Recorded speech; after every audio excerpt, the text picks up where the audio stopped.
नमस्कार, मैं किडनेश कुमार। राज्य में गिर रही विधि व्यवस्था और बढ़ते अपराध के खिलाफ बिहार विधानसभा में 17 मार्च को विपक्ष ने जमकर हंगामा किया।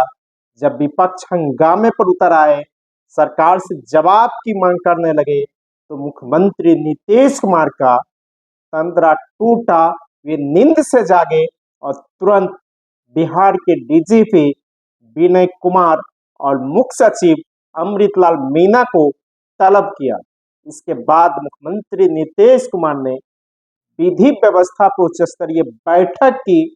वहीं अपर पुलिस महानिदेशक मुख्यालय कुंदन कृष्णन ने प्रेस कॉन्फ्रेंस किया, जिस समय मुख्यमंत्री नीतीश कुमार विधि व्यवस्था को लेकर उच्च स्तरीय समीक्षा बैठक कर रहे थे। ठीक उसी समय मुजफ्फरपुर में पुलिस को दौड़ा दौड़ा कर पीटा जा रहा था। कहा जा रहा है कि नीतीश कुमार के सरकार में पुलिस आम जनता के निशाने पर आ गई है, क्योंकि इस सरकार में कोई भी काम बिना रिश्वत के नहीं होते हैं। और पुलिस जिस तरह से व्यवहार कर रही है और जिस तरह के काम बिहार में हो रहे हैं, इससे लोगों का भरोसा पुलिस पर से उठने लगा है और लगातार पुलिस पर हमले हुए हैं। अररिया में एक एआईएसआई की हत्या कर दी गई। इसी तरह मुंगेर में कर दी गई हत्या। भागलपुर में पुलिस पर हमले हुए। इसी तरह मुजफ्फरपुर में हमले हुए। तो आए दिन जिस तरह की घटनाएं पूरे बिहार से में घट रही है और सूचनाएं आ रही है घटना घटने की, इससे साफ लग रहा है राज्य में विधि व्यवस्था पूरी तरह चौपट हो गई है। सरकार का इकबाल समाप्त हो गया है। मुख्यमंत्री नीतीश कुमार जिस कानून व्यवस्था की बात कर रहे थे, वह कानून व्यवस्था पूरी तरह ध्वस्त हो गए हैं। मुख्यमंत्री जब सदन में बोलने के लिए खड़ा होते हैं तो 2005 से पहले की बात करते हैं, लेकिन बिहार में अभी क्या हो रहा है इसकी जानकारी नीतीश कुमार को नहीं रहती है। जब सदन में हंगामे होते हैं तब मुख्यमंत्री सदन में बैठे रहते तब उसे मालूम होता है। होली के दौरान कई घटनाएं घट गई। अररिया में सब इंस्पेक्टर की हत्या हो गई। मुंगेर में सब इंस्पेक्टर की हत्या हो गई। भागलपुर में हमले हो गए। मुजफ्फरपुर में पुलिस पर अटैक हो गया। पिछले दिनों मुजफ्फरपुर में ही एक व्यक्ति की मौत पुलिस की हाजत में हो गई थी। इसके बाद भी बवाल हुआ था और मधुबनी में भी अटैक हो गया पुलिस पर। तो यूं कहिए पुलिस पर आम लोगों का भरोसा उठ गया है और लोग कानून को अपने हाथ में ले रहे हैं। जिस तरह बिहार में जमकर शराब का कारोबार हो रहा है और सत्ता यूं कहे पुलिस के संरक्षण में हो रहा है, और राज्य में जो अव्यवस्था बढ़ रही है, विधि व्यवस्था करवा रही है, इसके पीछे शराबबंदी का भी बड़ा हाथ।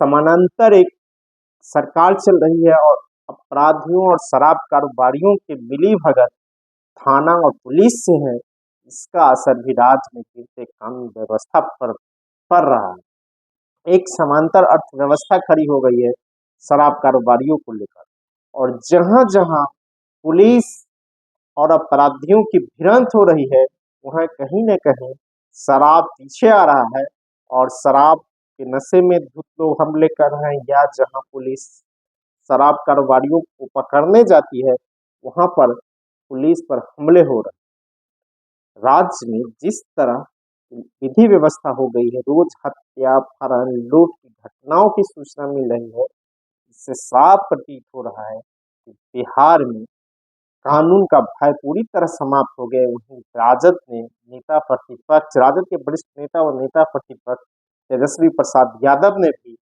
राज्य में गिरती विधि व्यवस्था को लेकर सरकार पर जमकर हमला बोला और कहा कि राज्य में लगातार अपराध बढ़ रहे हैं। नीतीश कुमार अपराध को रोकने में विफल साबित हुए हैं और जिस तरह के माहौल बिहार में बन रहे हैं वह कहीं से उचित नहीं है।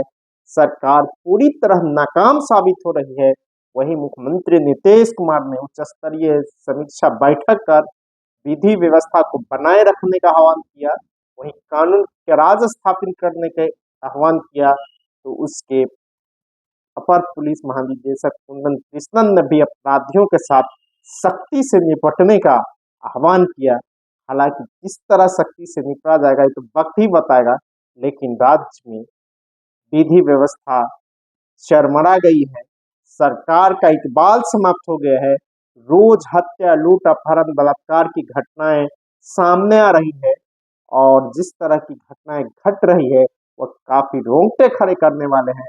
और नीतीश कुमार जिस तरह कानून के दावे कर रहे हैं उसके दावे अब खोखले साबित हो रहे हैं और चुनावी साल में जिस तरह अपराध बढ़ रहे हैं यह सरकार की नाकामी को साफ प्रदर्शित कर रहा है।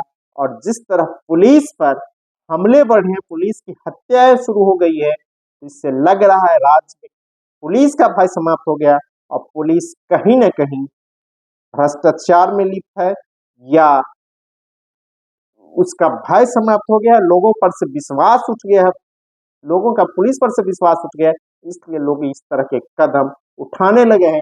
या अपराधियों के मनोबल चरम पर है, यह कोई ना कोई कारण है, इसलिए लगातार बिहार में पुलिस पर हमले बढ़े हैं और सरकार चुपचाप मुकदर्शक बनकर बैठी हुई है।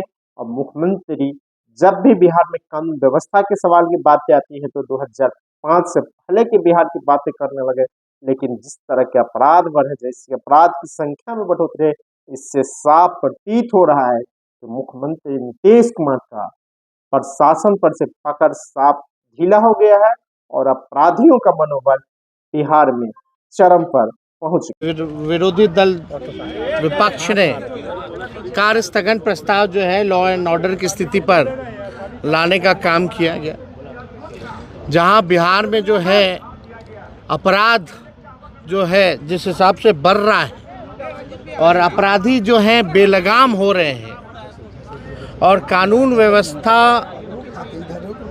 एनडीए नीतीश कुमार जी के नेतृत्व में जिस हिसाब से चौपट हो रहा है, जिस हिसाब से माननीय मुख्यमंत्री जी अचेत अवस्था में हैं और मुख्यमंत्री के साथ साथ वो गृह विभाग के मंत्री भी हैं, प्रभार मुख्यमंत्री ने अपने पास हमेशा से 20 सालों से रखा है।